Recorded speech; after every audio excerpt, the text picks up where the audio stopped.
안녕하세요. 저는 최근에 이혼하고 혼자 아들을 키우고 있는 30대 여자입니다. 처음 결혼할 때만 해도 결혼 3년 만에 이혼을 하게 될지는 꿈에도 몰랐지만 제 결혼 생활이 지옥이 될지도 몰랐습니다. 제 결혼 생활을 지옥으로 만든 것은 시댁이었어요. 얼마 전까지 그 시댁에 시달리다가 쌍둥이 언니 덕에 통쾌한 복수를 하게 되었습니다. 오늘은 그 이야기를 하려고 컴퓨터 앞에 앉았네요. 그 모든 일은 손바닥만한 작은 종이 쪽지 때문에 일어난 일이었죠. 제가 로또 1등에 당첨되었거든요. 사람들은 로또에 당첨되고 행복은 잠시뿐이고 다시 불행을 겪게 된다는 말 들어보셨을까요? 하지만 제게 로또는 정말 행운을 가져다 준 행복 열차 탑승권이었어요. 딱 그 일만 빼면 말이죠. 제 인생이 시댁에서 막장으로 끝날 뻔했다가 그 로또 덕분에 통쾌한 반전을 맞게 되었거든요. 제게 쌍둥이 언니가 있다고 했잖아요. 언니와 저는 얼굴을 쏙 빼닮은 일란성 쌍둥이였어요. 어릴 때부터 같은 옷을 입혀놓으면 엄마 아빠가 구별 못할 정도로 얼굴이 닮았고 체격까지 비슷했죠. 그래도 저희를 구별할 수 있는 방법이 하나 있었는데요. 그건 바로 성격과 취향이 너무 달랐습니다. 말수가 적고 차분해서 모든 일에 소극적인 저와 다르게 언니는 모든 일에 적극적인 데다가 말도 많고 활발했습니다. 둘이 길을 가다가 어른들께 기어들어가는 목소리로 인사를 하면 저고 씩씩하게 인사하면 언니라고 구별할 정도였습니다. 엄마는 저희를 보고 모든 활력은 언니가 가져갔다고 할 정도였죠. 언니는 공부 또한 잘했습니다.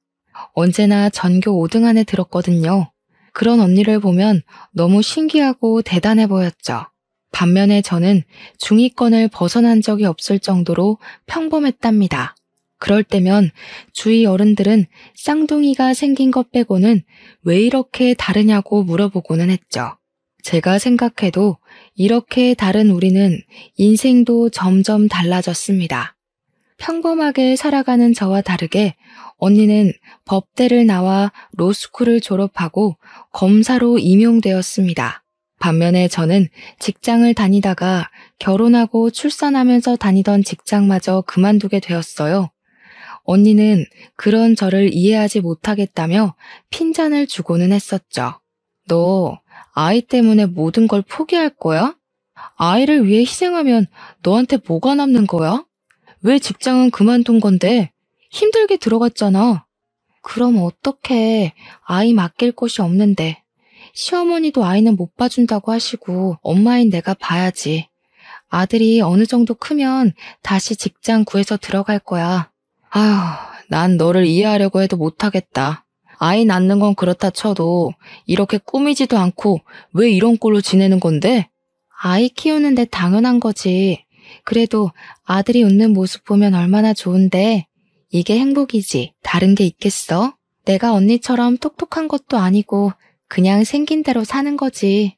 그래, 난 아무리 생각해도 너처럼은 못 살겠다. 결혼 안 하고 말지.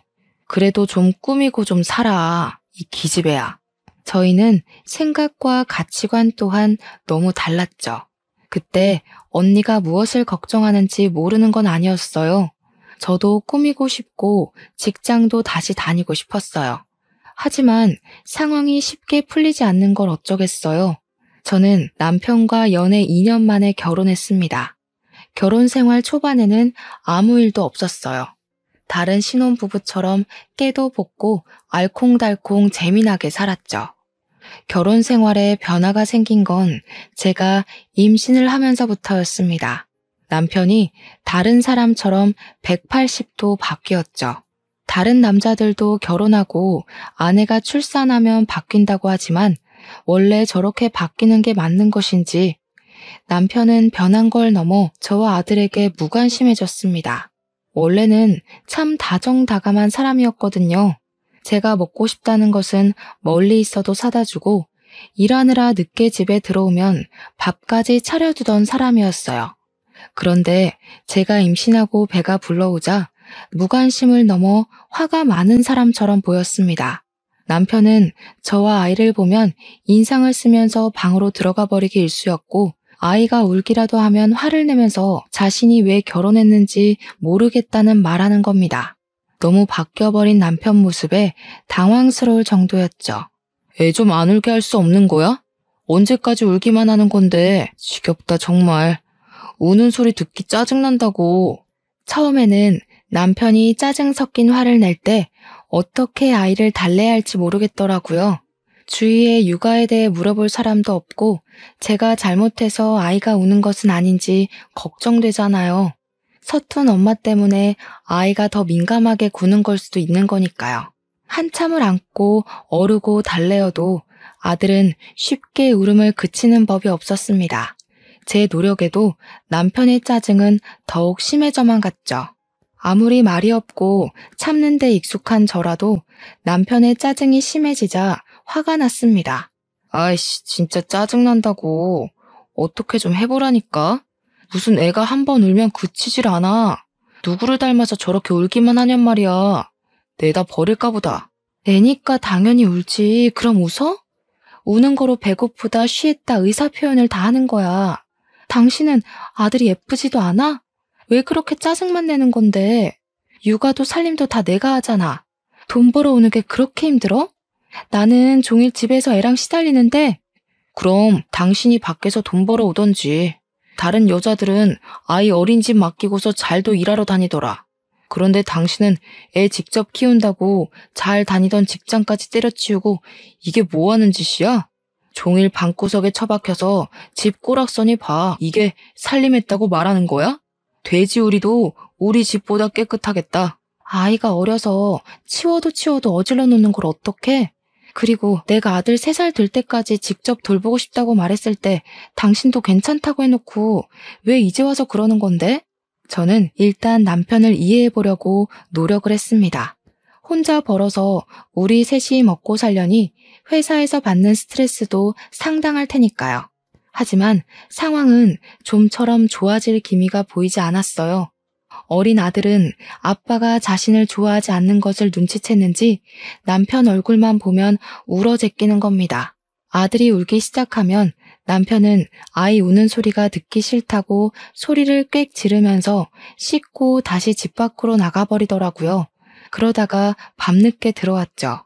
남편이 그렇게 스트레스를 받으니 제가 생각한 방법은 남편이 집으로 돌아와 잠이 들 동안 아들을 안고 아파트 단지를 뱅글뱅글 도는 거였습니다. 아들도 밖에 나오면 기분이 좋은지 방긋방긋 웃으며 울던 울음도 멈췄거든요. 한참을 그렇게 돌고 나면 아들은 제 품에 안겨 스르륵 잠이 들었습니다. 그 모습이 얼마나 기특하던지. 하지만 이렇게 하는 것도 하루 이틀이지 날씨가 궂은 날에는 나갈 수 없잖아요. 하루쯤 참아도 좋으련만. 남편은 그런 날에는 더욱 신경이 날카로워져서 아들에게 소리를 꽥 질러대는 겁니다. 애 좀 조용히 시킬 수 없어? 확시 입을 테이프로 막아버려. 어떻게 온종일 울 수가 있는 거야? 회사에서 돌아오면 편히 쉬고 싶은데 애 우는 소리 때문에 이게 사람 사는 집인지 알 수가 없어. 애니까 울지. 당신은 애가 조금만 울어도 못 참는 거야? 유리가 남이야? 당신 아들이잖아. 누가 내 아들 아니래? 그냥 조용히 좀 시키라고 하는 거잖아. 엄마가 돼서 애 하나 제대로 달래지도 못해? 엄마 맞냐? 집에서 하는 게 도대체 뭐야? 종일 둘이 붙어 있으면서 울지 않게 달래는 방법도 못 알아내고. 너 딴짓하고 다니지? 아직 말도 안 트인 애한테 말한다고 알아들어? 뭔가 불편한 게 있으니까 도와달라고 우는 거라고. 이런 날에는 밖에도 못 나가잖아. 조금만 참아. 아이씨 진짜 내가 나가든지 해야지. 짜증나서 못 있겠네. 문을 쾅 닫고 방 안으로 들어가 버리더라고요. 저는 어쩔 수 없이 우는 아들을 달래기 위해 비가 내리는 날 밖으로 나갔습니다. 아들을 아기띠로 바짝 메고 우산을 들고 밖으로 나갔죠. 비가 추적추적 내리는 아파트 단지를 도는데 제 신세가 서글퍼지는 겁니다. 행복한 결혼 생활을 꿈꿨지만 저의 결혼 생활은 행복하지 않았으니까요. 그나마 아들이 방긋 웃으면 그래, 내가 너를 낳으려고 이 고생을 했나 보다 생각이 들고는 했죠. 점점 남편과의 갈등으로 스트레스는 쌓여가는데 풀 곳이 마땅히 없었습니다. 아이를 안고 아파트 단지를 돌다가 단지 상가에 있는 편의점 입구에 복권 판매라는 글이 보였어요. 뭔가 알 수 없는 힘에 이끌려 편의점 안으로 들어가 500원짜리 복권 한 장을 사게 되었습니다. 100원짜리 동전으로 복권을 빡빡 긁으니 답답했던 제 마음이 뻥 뚫린 듯 내려가는 겁니다. 그게 제가 복권을 꾸준하게 사게 된 동기가 되어버렸습니다. 남편을 피해 밖으로 나올 때마다 500원짜리 복권 한 장, 그리고 매주 로또 한 장씩을 사서 모았습니다. 유일하게 제가 스트레스를 풀 수 있는 배출구였던 거였죠. 큰 돈도 아니었고 나쁜 짓도 아니었으니 꽤 괜찮은 방법이라고 생각했어요. 그렇게 긁은 복권들과 당첨되지 않은 로또들을 전리품처럼 싱크대 찬장 안에 작은 통에 모아두기 시작했습니다. 하루는 시어머니께서 저희 집으로 반찬을 바리바리 싸들고 오셨어요. 하필이면 그날 저는 한낮에 아들과 낮잠을 자고 있었습니다. 전날 밤에 남편을 피해 아파트 단지를 한참 돌아도 아들이 늦게까지 잠을 자지 않았거든요. 평소보다 더 많은 시간을 밖에서 보낸 탓에 피곤이 몰려왔습니다. 하필 그런 날 어머님이 오셔서 오전에 놀고 치우지 못한 집안꼴을 보게 되신 거였죠. 아니, 집안꼴이 이게 뭐냐? 누가 보면 강도라도 들어온 줄 알겠다. 넌 대체 집을 안 치우고 사니? 이러니 유리 아빠가 집에 들어오기 싫어하는 거 아니야? 오전에 놀고 그냥 낮잠을 자버려서요. 평소에는 유리 재워놓고 치우거든요. 오늘은 너무 피곤해서요. 그걸 변명이라고 하는 거니? 여자가 그렇게 퍼질러 자는데 어떤 남편이 좋다고 하겠니? 아유, 내가 말을 말아야지. 어머님의 타박에 아무 말 못하고 서 있다가 어머님이 부엌으로 걸어가시는 것을 보고서 어질러진 아들의 장난감을 치웠죠. 그런데 제 얼굴 옆으로 플라스틱 통이 날아와 바닥에 부딪혔고 통 안에 들어있던 종이들이 바닥으로 흩어졌어요. 바로 제가 사모아 두었던 복권이었죠. 이게 다 뭐냐? 복권? 돈 한 푼 안 벌어오는 게 내 아들이 피땀 흘려서 벌어온 돈으로 너는 그 짓거리 하고 있었던 거니? 저는 자리에서 벌떡 일어나 어머님을 쳐다보았습니다. 500원짜리 복권 산 게 이렇게까지 비난받을 일이라고 생각하지 못했어요. 일주일에 5,000원 정도밖에 하지 않아서 부담 안 가요. 그리고 남편 돈으로 산 게 아니고 제가 회사 다닐 때 벌어놓은 돈으로 샀어요. 걱정하지 마세요. 뭐? 네가 벌어놓은 돈? 생활은 내 아들 돈으로 하면서 네 돈 내 돈이 어디 있니? 내 아들 돈으로 이제껏 먹고 마시고 다 해놓고서 그것까지 따지는 건 아니지 않니? 일주일에 5,000원? 그걸 1년 동안 모아봐라. 티끌 모아 태산이라고 했다. 살림하는 사람이 작은 것 하나라도 아껴서 살림에 보탤 생각을 해야지. 아휴, 정말 어디 하나 마음에 드는 곳이 있어야 말을 안 하지. 종일 집에만 있으려니 답답하고 스트레스 받아서 그랬어요. 500원짜리 복권이라도 긁으면 속이 풀리는 것 같아서요. 넌 그걸 변명이라고 하는 거니? 누가 보면 애는 너만 낳은 줄 알겠다. 나도 낳아서 키웠지만 너처럼 이렇게 난장판으로 만들면서 살진 않았다. 스트레스? 집에서 편하게 있으니 별 생각이 다 드는 거지. 어머님의 타박에도 저는 복권 사는 걸 참을 수가 없었어요. 유일한 스트레스 탈출구인데 어떻게 그만둘 수가 있겠나요? 눈치는 보여서 전처럼 매주 할 수는 없었지만 스트레스가 머리 끝까지 쌓일 때는 한 장씩 사서 스트레스를 풀고 했습니다. 그렇게 시간은 흘러 아들이 돌이 지났을 때였어요. 집에 들어와 습관처럼 밖으로 나가던 남편이 외박했어요. 아무리 늦어도 외박까지는 하지 않던 사람인데 말이죠. 전화해도 받지 않으니 무슨 일이 있는 건 아닌지 걱정이 됐죠. 저는 뜬 눈으로 밤을 지새웠는데 남편은 아침이 다 되어서 집으로 돌아왔습니다. 남편의 얼굴에는 좋은 일이라도 있었는지 미소가 번져 있었어요. 뭐 하느라 이제야 들어오는 거야? 전화는 왜 안 받는 건데? 내가 얼마나 걱정한 줄 알아? 알아서 때 되면 들어올 텐데 뭘 기다리고 그래. 밥 줘, 배고파. 평소에 집에 있으니 남편에게 끼니를 꼬박꼬박 차려주었습니다. 하지만 그날은 밤새 남편 걱정하느라 아침밥 하는 것을 잊어버렸어요. 미안. 당신 걱정하느라 준비하는 걸 깜빡했어. 금방 해줄 테니까 잠시 기다려. 아니, 집에서 하는 일이 뭐가 있다고 밥도 안 한 거야.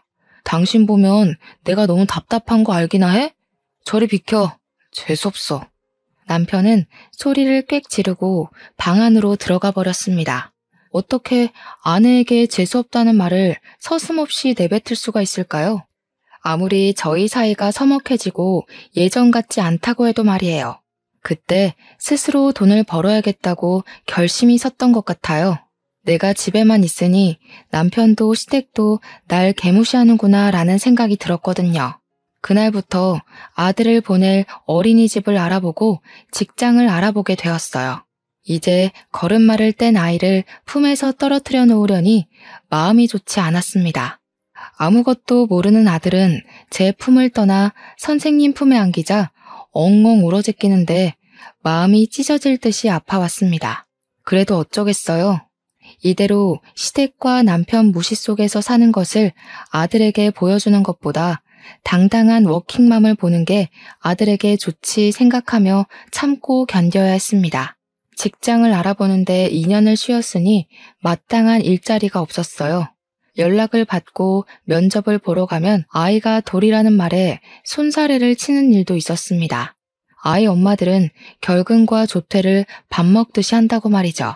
이런 실정이니 우리나라가 출산율이 낮을 수밖에 없다는 것을 깨닫게 되었어요. 저도 면접을 보고 나오면서 둘째를 낳는 것은 포기해야겠다 생각했으니까요. 터벅터벅 걸어서 아들을 데리러 어린이집으로 가는 길에 로또 1등 당첨이라고 현수막이 붙은 작은 복권 가게가 눈에 띄었어요. 습관이 무섭다고 한 장 살까 하는 생각이 번뜩 들더라고요. 그러다가 고개를 절레절레 흔들면서 지금 형편에 언제 취업할지도 모르는데 5,000원이라도 아끼자 하고 참았죠. 그런데 머리와는 다르게 제 두 발은 복권 가게로 향했습니다. 그리고 로또 한 장을 사서 밖으로 나왔죠. 손에 들린 복권을 보면서 이것도 중독이 된 건가 싶은 겁니다. 그동안 꼬박꼬박 복권을 사 모았으니까요. 가방에 로또를 집어넣고 어린이집에서 아들을 데리고 집으로 돌아왔어요. 집에는 남편이 일찍 와서 저를 기다리고 있었습니다. 당신 벌써 와 있었어? 배고프지? 금방 밥 차려줄게. 조금만 기다려. 오랜만에 일찍 들어온 남편을 보니 기분이 좋았습니다. 제가 나가서 일하고 꾸미면 남편도 예전처럼 돌아올지도 모른다는 기대를 하게 되었죠. 그런데 남편은 제게 생각지도 않은 말을 꺼냈어요. 나 당신하고 이혼하고 싶어. 우리 이혼하자. 이혼이라니 남편에게 그런 말이 나올 거라고 상상조차 못했어요.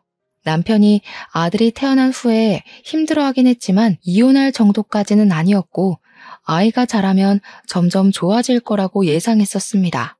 이혼이라니? 왜 우리가 이혼해야 하는데 우리 유리는 어떻게 하고 이혼을 하겠다는 거야? 유리 생각은 하나도 안 하는 거야? 미안해. 나 당신이 이제 더 이상 여자로 안 보여. 임신해서 볼록하게 불러오는 당신 배가 징그럽고 정 떨어져서 정말 꼴 보기 싫었어. 당신 거울 봐봐. 지금 어떤 모습인지. 화장기 없는 얼굴에 기미도 덕지덕지 생기고 머릿결은 푸석푸석하고. 동네 나가도 당신처럼 하고 다니는 여자 없어. 임신해서 배가 부른 모습에 정이 떨어졌다니 남편에게 무슨 말을 해야 할지 모르겠더라고요. 그냥 싫어졌다도 아니고 꼴 보기 싫어졌다니 말이죠. 머리 끝까지 화가 치밀어 올랐습니다. 그래, 이런 말을 들을 바에 이혼하는 게 서로에게 좋겠다 싶었죠. 배가 불러야 아이가 나오는데 당연한 거 아니야? 그래서 그동안 유리한테도 정이 없었던 거야? 어떻게 그럴 수가 있어? 정 떨어졌다니 나도 당신이랑 살 이유가 없는 것 같네. 그럼 양육권은 나한테 주는 거지? 그건 안 되지. 유리는 내 아들인데 당연히 내가 키워야지. 당신은 유리 키울 능력도 안 되잖아. 그리고 미안해. 나 당신 말고 다른 여자가 있어. 이혼하고 그 사람이랑 결혼할 거야. 난 다시 애 낳을 생각 없으니까 유리는 내가 데려가 키울게. 여자가 있다는 말에 어이가 없더라고요. 그래서 남편이 외박까지 했구나 싶었어요. 그 여자와 매일 밤을 함께 보낸 거겠죠. 남편에게 남아있던 정까지 탈탈 털어냈습니다. 저와 이혼하고 그 여자와 다시 결혼하면서 아이를 안 낳을 거니 우리 아들을 데려가 키우겠다는 정신나간 말에 소리를 버럭 질렀습니다. 무슨 말이야? 유리한테 부모로서 정도 없었으면서 그 여자를 위해 데려가서 키우겠다는 거야? 유리를 한 번이라도 따뜻하게 안아준 적이나 있어? 무슨 권리로 키우겠다고 하는 거야? 양육권 안 준다면 나도 이혼 절대 못 해줘. 유리는 걱정하지 마. 어머니가 키워주기로 했어. 당신은 이혼 서류에 도장만 찍어주기만 하면 돼. 무슨 말이야? 우리 이혼을 어머님이 허락이라도 했다는 거야? 그래, 어머니가 우리 이혼 허락했어.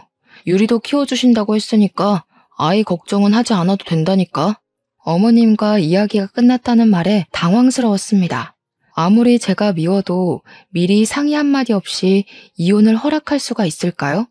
그것도 남편이 다른 여자가 있어도 말릴 생각도 없이 말이죠. 어머님과 남편이 제 뒤에서 이혼 계획까지 꾸미면서 아이까지 빼앗으려 한다는 생각이 들자 머리가 쭈뼛 섰습니다. 어머님께 바로 전화를 걸었죠. 어머님, 저희 이혼을 허락하셨다는 말 정말이세요? 저한테 한마디도 없이 이혼을 허락하실 수가 있으신 거예요? 그리고 유리를 키워주신다뇨. 언제 한번 살갑게 안아주시지도 않으셨으면서 이러시는 건 아니잖아요. 예, 네가 한번 생각해봐라. 누가 잔뜩 어질러져서 귀신 나올 것 같은 집구석에 들어가고 싶겠니? 그런 너한테 애를 맡기겠어? 키울 능력이 있는 것도 아니고 살림을 잘하는 것도 아니고 애를 잘 보겠느냐고. 얼마나 남편한테 못했으면 밖으로 나돌게 하니? 유리를 내가 키워주면 너도 새로운 시작하기도 편하고 얼마나 좋니? 무슨 새로운 시작을 하라는 거예요? 저는 유리만 보고 살 거예요. 양육권 절대 양보 못해요. 저는 전화를 끊어버렸습니다. 옆에서 가만히 지켜보던 남편이 자리에서 벌떡 일어났어요. 내가 이미 알아봤는데 당신 수입이 없어서 소송으로 넘어가면 결국 양육권은 나한테 넘어오게 되어 있다고 했어. 그러니까 조용히 이혼 서류에 도장 찍고 나가. 당신만 빠지면 다 순조롭게 끝날 일이야. 뭐? 나만 빠지면 순조로워? 직장 구하고 있으니까 수입이 생길 거야. 내가 순순히 유리를 뺏길 것 같아? 그럼 어디 한번 해보든지. 소송으로 하면 누가 이길지 몰라서 그러나 본데 한번 해보자. 남편은 제게 그렇게 말하고 현관문을 쾅 닫고 나가버렸습니다. 남편이 이기적인 사람이라는 것은 전부터 알고 있었지만 이 정도일 줄 몰랐습니다. 아이를 사랑하지도 않으면서 다시는 아이 낳기 싫어서 데려간다니. 남편에게는 저희 아들은 그냥 도구일 뿐이었어요. 필요할 때는 쓰고 필요 없어지면 버리는 도구 말이죠. 아들을 빼앗기지 않으려면 더 열심히 직장을 구하지 않으면 안 됐죠. 어떤 일이든지 가리지 않고 구하겠다고 마음먹었지만 역시 직장을 구하기는 쉽지 않았습니다. 아이가 어린이집 있을 동안에만 일해야 한다는 시간적 제약도 있었으니까요. 어디 맡길 곳이라도 있으면 좋으련만 친정 부모님도 직장 생활을 하시는지라 친정에도 맡길 수도 없었어요. 사실 이혼하게 되었다고 친정 부모님께 말도 못하고 있었습니다. 원래 말 없는 성격이 한몫하기도 했지만 괜히 말해서 부모님까지 걱정하게 되는 게 싫었습니다. 직장을 구하지 못하고 시간은 흘러가는데 남편은 수시로 전화를 하며 합의 이혼하자고 말하는 겁니다. 마음 정했어? 왜 아직도 미련을 못 버리는 거야? 유리 그만 포기하라니까. 당신보다 100배는 더 잘 키울 수 있다니까. 일 크게 만들지 말고 합의 이혼하자, 어? 너도 네 아들이 거지 같은 너 밑에서 없이 사는 것보다 내 밑에서 부유하게 살길 원하잖아, 어? 웃기지 마. 당신이 퍽이나 우리 유리를 잘 돌봐주겠다. 당신도 어머님도 못 믿어. 유리는 내 아들이고 내가 키울 거야. 그렇게 우긴다고 될 일이 아니라니까. 진짜 이혼 소송이라도 하겠다는 거야?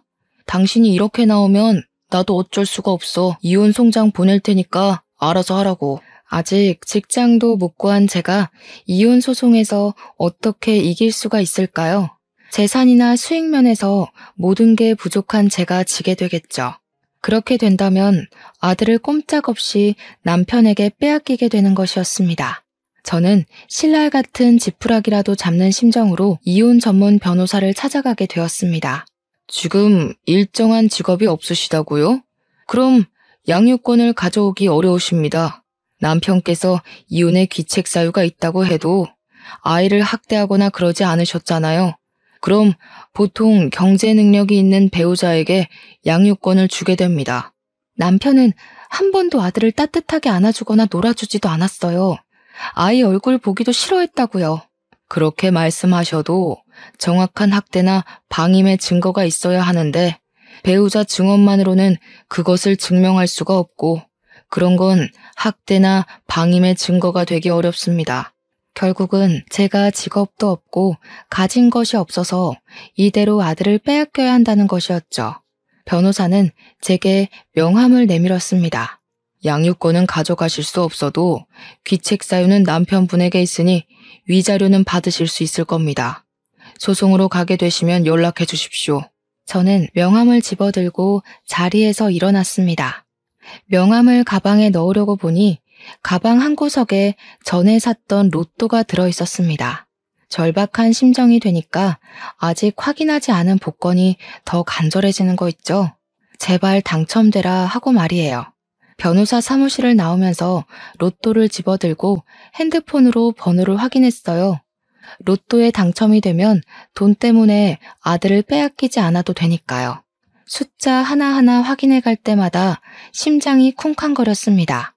신기하게 핸드폰에 있는 숫자와 로또 종이의 번호가 딱딱 들어맞았거든요. 마지막 6번째 숫자까지 들어맞자 저는 그 자리에서 소리를 지르고 말았습니다. 지나다니는 사람들이 저를 미친년처럼 쳐다보아도 너무 행복했어요. 그냥 죽으라는 법은 없나 봐요. 이 복권은 남편이 제게 이혼 서류를 내밀던 그날 산 복권이었어요. 그동안 확인해 볼 생각도 못하고 있었는데 이런 행운이 찾아오다니. 핸드폰에 적힌 당첨금을 보고 저는 눈을 비볐어요. 30억. 평생 일을 해도 못 만질 만한 금액이 찍혀 있었습니다. 저에게서 그 돈은 하늘에서 내려온 동아줄이었습니다. 아들을 그 지옥 같은 시댁에 보내지 않아도 되니까요. 얼마나 떨리고 긴장이 되던지. 다음 날 바로 신분증과 복권이 든 가방을 꼭 끌어안고 농협은행 본점으로 찾아갔습니다. 농협 직원은 복권을 확인하고 새로운 통장에 당첨금을 입금해 주었습니다. 세금을 제외하더라도 제 통장에는 20억이 넘는 돈이 찍혀 있었어요. 두 눈으로 통장에 찍힌 돈을 보고도 실감이 나지 않더라고요. 이게 정말 내 돈이 맞는 건가 싶었죠. 이 돈이면 집을 구하고 아들과 함께 남은 여생을 편하게 보낼 수 있다는 생각을 하니 마음이 들떴습니다. 저는 당첨금을 받고 변호사를 찾아가 로또 당첨되었다고 말했습니다. 이 정도면 아들의 양육권을 되찾을 수 있냐고 물어보았어요. 로또 1등 당첨되어서 20억이 넘는 돈을 실수령액으로 받았어요. 이 정도 돈이면 직장이 없어도 아들 양육권을 되찾을 수 있는 거죠? 변호사는 저를 보고 당황했습니다.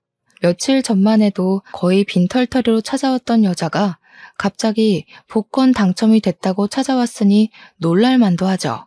네, 충분합니다만 완벽하게 양육권을 가져오려면 아들을 부인께서 혼자 돌봤다고 증명해 줄 사람이 필요한데 누가 증명해 줄 사람이 있을까요? 증인이요? 증명해 줄 사람이 있을지 모르겠네요. 특별한 일이 아니면 대부분 집에 있어서 친구들도 어쩌다 한 번씩 만났거든요. 그래도 일단 경제적으로 해결은 되셨으니까 확실하게 증언 서술뿐만 있으면 이건 저희가 이기는 재판이 될 겁니다. 천천히 생각해 보세요. 변호사에게 알겠다 말하고 사무실을 나왔습니다. 돈만 있으면 완벽하게 아들을 데려올 수 있을 거라고 생각했는데 생각지도 못한 증인을 찾으라니 당황스럽더라고요. 출산 후에는 친구들도 만날 시간이 없고 평소 저는 제 사정에 대해서는 친정에도 말을 아껴왔던 터라서 딱히 증명해줄 사람이 없었습니다. 집으로 돌아오는 길에 아파트 밑에 있던 편의점이 눈에 띄었습니다. 매일 비슷한 시간에 들려서 복권을 샀던 그 편의점 말이에요. 밤에는 알바를 구하기 힘들다면서 아파트에 사시는 주인분이 직접 편의점을 운영했던 게 떠올랐죠.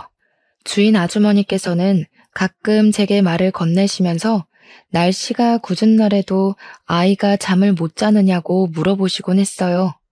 그때 아주머니께 남편에 관해 얘기했었어요. 아이 울음소리에 너무 예민해서 남편이 잠을 못 자니 밖으로 나왔다고 말이죠.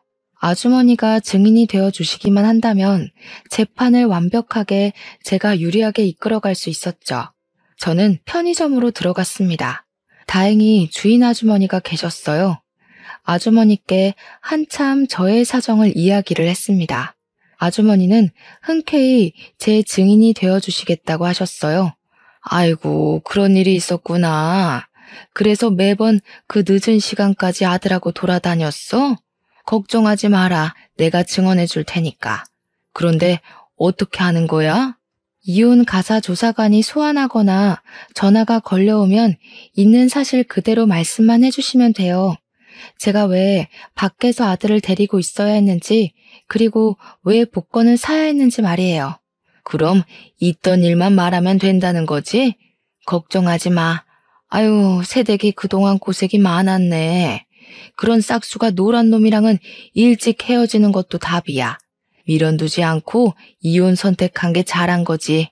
제 부탁을 들어주시겠다고 말하는 아주머니께 정말 감사했습니다. 이혼 소송이라도 법원에 출석할 수 있다는 게 조금 그렇잖아요. 이혼 소송이 진행되고 가사 조사까지 끝이 나자 남편과 저는 법원에서 얼굴을 마주하게 되었습니다. 남편은 당연히 자신이 이길 줄 알았는지 얼굴에 미소까지 걸려있더군요. 저희의 첫 이혼 조정은 그렇게 길지 않게 끝이 났어요. 남편의 유책 사유는 너무 뚜렷했으니까요. 남편의 외도와 가정의 불성실함이 이혼의 주된 이유였죠.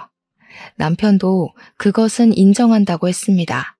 저와 빨리 이혼하고 그 여자와 살 생각이었는지 모든 것을 다 받아들이고 위자료까지 흔쾌히 지급하겠다고 하는 겁니다. 저렇게까지 해서라도 저와 이혼하고 싶다니 속으로 쾌재를 불렀습니다.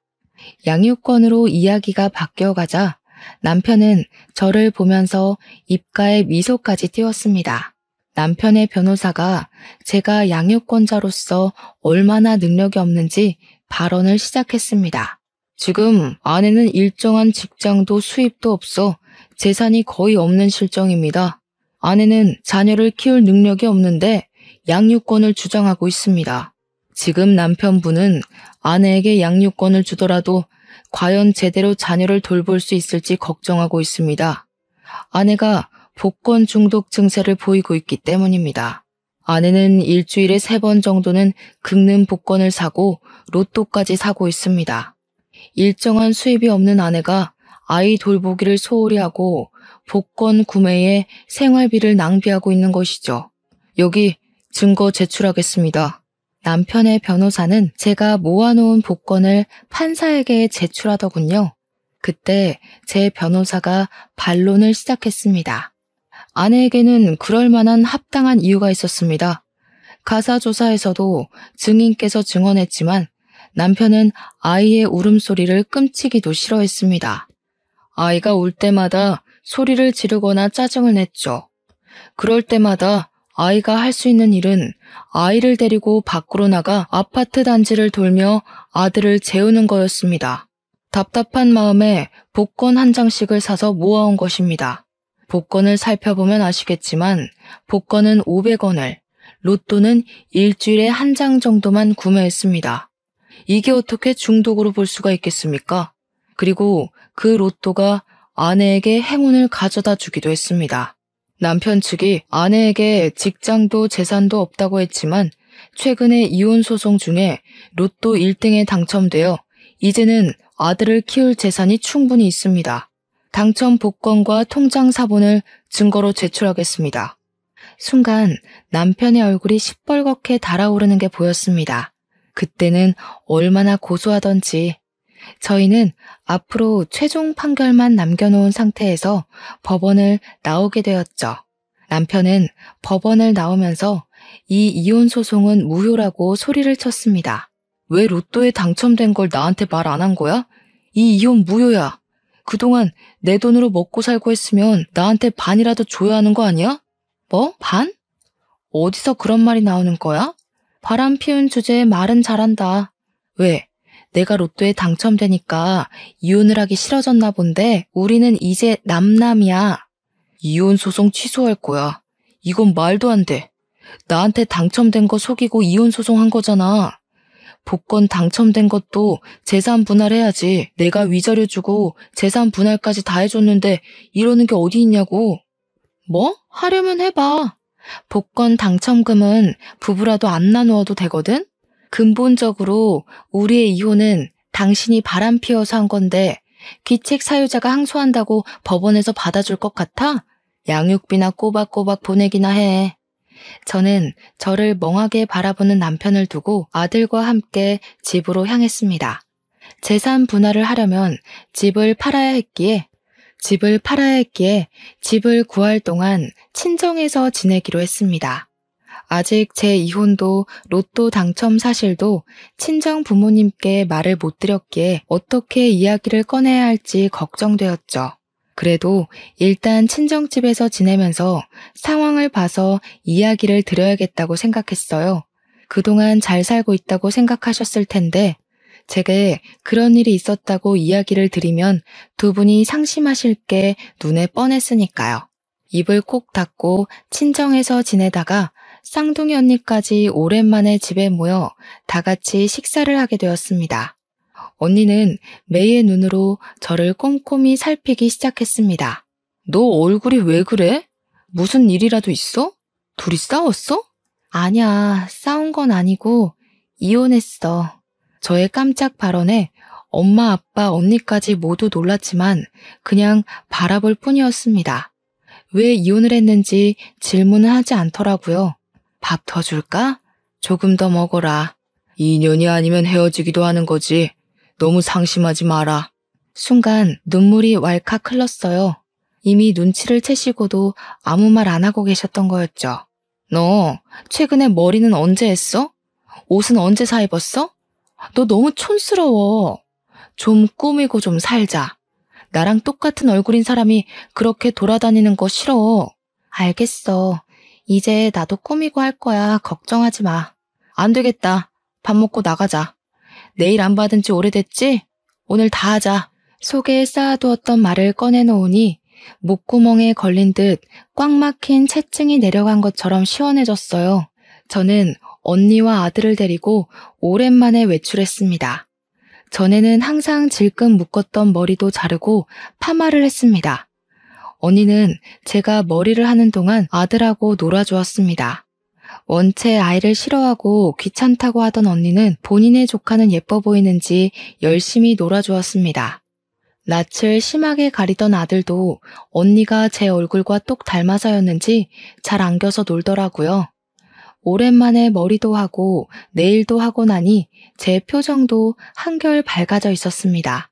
앞으로는 이런 일상만 가득하기를 빌었죠. 머리를 하고 헤어샵에서 나오는데 언니가 예쁜 옷이 많은 가게를 안다며 저를 데리고 갔어요. 기왕 오랜만에 나온 김에 옷도 사고 싶었는데 잘 됐다며 언니를 따라 나섰죠. 아이를 낳고 언제나 늘어진 티셔츠만 입다가 예쁜 옷들을 보니 마음이 들떴습니다. 아들을 언니에게 맡기고 옷 몇 벌을 골라 피팅룸에서 갈아입어 보기로 했어요. 옷을 갈아입고 안에 걸린 거울에 비친 모습을 보며 내게도 이런 예뻤던 모습이 있었는데 하는 생각이 들었습니다. 아들을 얻었으니 결혼했던 걸 후회하는 건 아니었지만 가슴 속에 무언가 찝찝한 건 어쩔 수 없었죠. 행복했던 결혼 생활도 아니었고 우리가 좋게 헤어진 사이도 아니었으니까요. 옷을 갈아입고 밖으로 나왔습니다. 그런데 아들을 안고 있던 언니가 보이지 않았죠.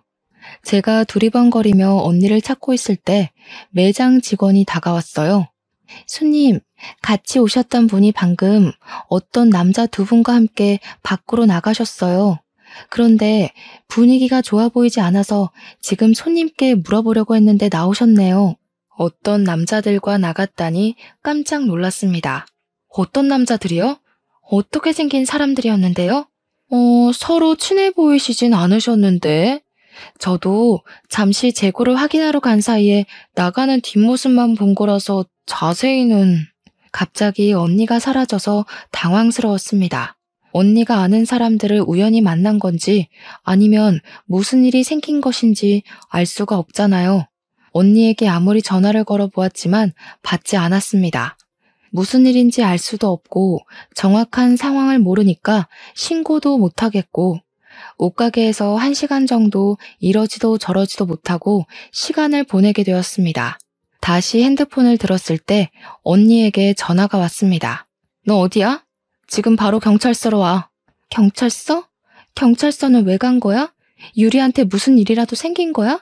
언니는 제게 잔말 말고 경찰서로 오라고 말하고 전화를 끊어버렸어요. 저는 바로 경찰서로 달려갔습니다. 그곳에는 남편과 시어머니가 나란히 어떤 남자들과 잡혀와 있었습니다. 언니는 경찰서로 들어오는 저를 보고 눈을 찌푸리더군요. 너 왜 말 안 했어? 그런 일이 있었으면 진작 말을 했어야지. 검사 언니 뒀다 언제 쓸래? 제부가 바람 피워서 이혼한 거라며. 양육권 때문에 소송하고. 너는 정말 그 꽉 다물고 있는 입 좀 고쳐라. 로또 당첨되어서 양육권 가져간 건 다행인데 제부랑 너희 시어머니가 짜고 너를 납치해서 돈을 갈취하려고 했어. 납치한 놈들이 너로 착각하고 나를 데려갔기에 망정이지. 진작 말했으면 내가 다 알아서 했지. 남편과 시어머니는 제 로또 당첨금을 노리고 사람을 시켜 저와 아들의 납치를 지시한 거였습니다. 제 스타일이 하루아침에 바뀌어버려서 남자들은 아이를 안고 있던 언니를 저로 착각해서 납치를 하게 된 것이었죠. 언니는 처음에 순순히 그들에게 따라가는 척하다가 그 사람들의 대화로 모든 정황을 알아내고 자신이 제가 아닌 쌍둥이 언니라는 것을 밝혔다네요. 남자들은 언니가 현직 검사라는 사실에 당황해서 남편에게 전화를 걸게 되었고 언니는 자수하지 않으면 가만 안 둔다고 했답니다. 남편과 시어머니는 바로 경찰에 자수를 했다네요. 미안해. 좋은 일 아니니까 말하면 언니도 속상하고 엄마 아빠도 속상해 하실까봐 나중에 다 해결하고 말하려고 했어. 이제 내가 알았으니까 걱정하지 마. 이런 짐승만도 못한 것들은 언니가 책임지고 콩밥을 먹여줄 테니까. 알겠지? 언니의 말에 남편과 시어머니가 두 손을 비비면서 빌기 시작했어요. 여보, 내가 잘못했어. 한 번만 봐주면 안 될까? 내가 유리 아빠잖아. 유리를 봐서라도 한 번만 봐주면 안 돼? 그래, 유리 엄마야. 유리 얼굴 한 번만 봐서라도 용서해줘라. 오죽했으면 우리가 이랬겠니? 저는 남편과 어머님의 말에 어이가 없었습니다. 아들 핑계를 대면서 용서를 해달라니.